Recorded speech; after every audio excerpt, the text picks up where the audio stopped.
Coach, second time against Vandy. What do you want to do better this time? Well, again, I think they've improved. I'd like to think we've improved too. I thought, really did a good job in their ball screen offense. I didn't think we were great at it, but they had a lot to do with that. And I'd also like to see us shoot the ball better. I think that's important. I mean, at some point in time, we're going to have to make shots, but even with that, we've proven it. We can hang in there and hopefully make enough to get it done when it needs to get done. But I'm impressed with Mark and what he's done with his group, and they've been right there all year with everyone, and he's done a great job. Kay talked after the game the other night about having some scouting report breakdowns. How do you fix that at this point in the season? Well, again, that's what we addressed yesterday when we went back to scrub it out. You know, just how can we at this point in time, especially in the last 4 minutes with key guys on the court, just simple, personnel breakdown. Where at that point in time when the game is really into balance, you can't have those mental lapses, and we did. And the answer is always, I don't know.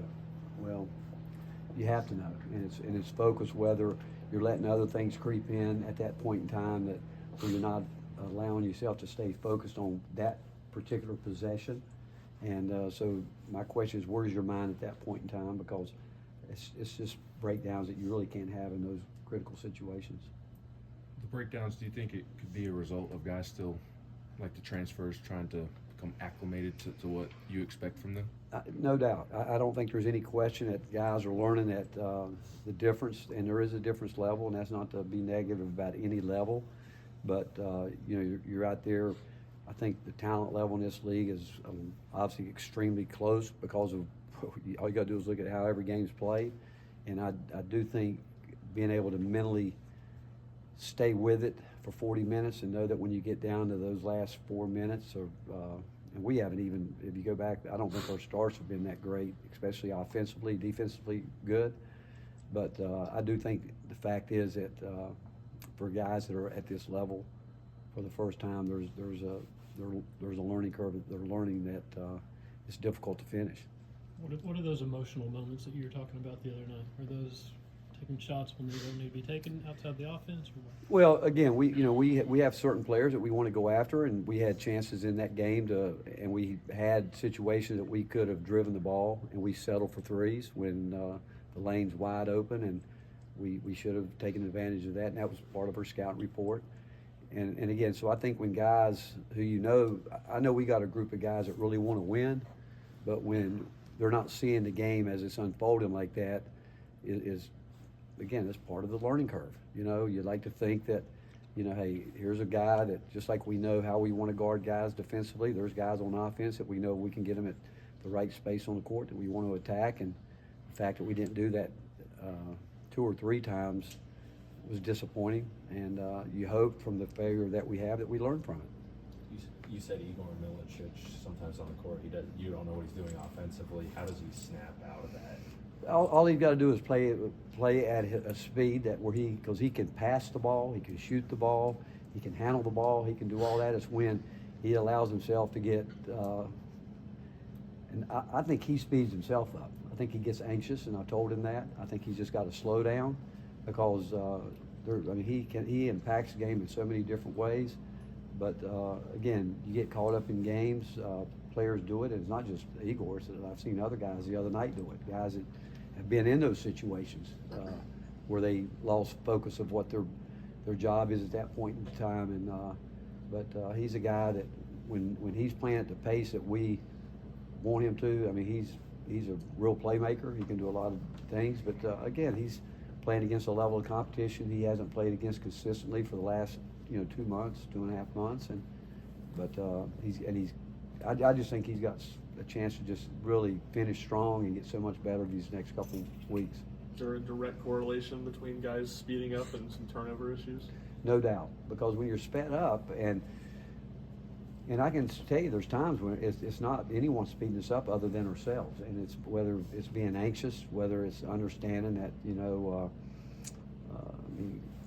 there's a lot of things that we could talk about, but the fact is it's staying within the moment, playing that possession, and if you made a mistake, and I think what happens, because we've got some guys that really truly want to win at the highest level, they want to make it up, and you don't have to make it up. You just got to play that next possession, you know. So the one before it didn't go well, you might have done something that you felt like that wasn't right.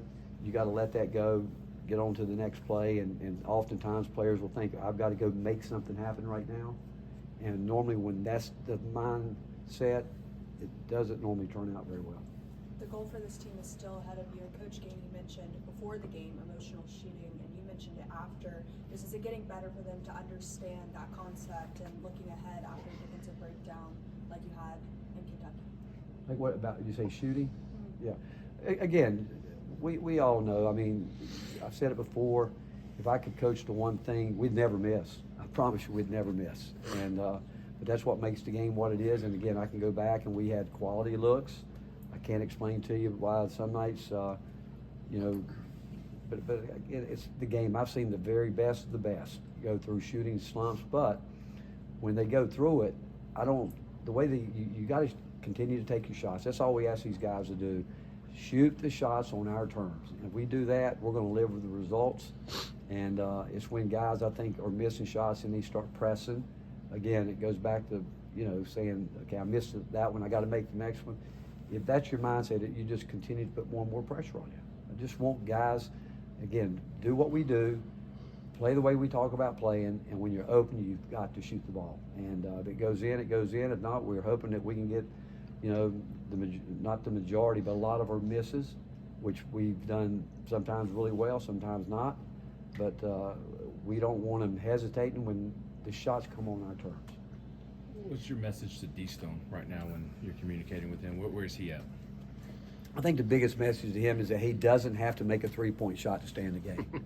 That's the message. You know, he's got so many other things he can do, but you know, he's a player that I think he can shoot the ball at a high percentage. But if you're going into the game thinking that's the only way you're going to impact the game, if it goes in, it goes in. If it don't, it don't. We can't be thinking, okay, is he going to try another one or whatever? You know, we just want him to play and play within the flow of the team, what we're trying to do. And same thing, when he's open with the shots that we talk about, we want him to take them. And we think he'll make a high percentage of it. But I think, again, when the guys go in the game thinking that their number one thing is, I've got to make a shot to stay in the game, I promise you, it never works. It will never work because even if they're, you know, they're a good percentage shooter.